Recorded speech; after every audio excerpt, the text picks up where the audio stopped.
தென்பழனி தேடி உன் தென்பழனி தேடி திருநீரு பூசி நான் ஓடோடி வந்தேன். திருநீரு பூசி நான் ஓடோடி வந்தேன். ஒவ்வொரு மாசம் உன் திருக்கோயில் முன்னே உற்சவம் காண உன் படியேறி வந்தேன்.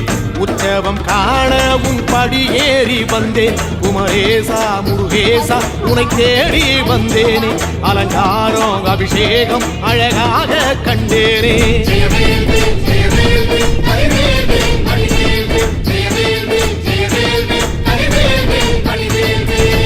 தென்பழனி தேடி உன் தென்பழனி தேடி திருநீரு பூசி நான் ஓடோடி வந்தேன். திருநீரு பூசி நான் ஓடோடி வந்தேன்.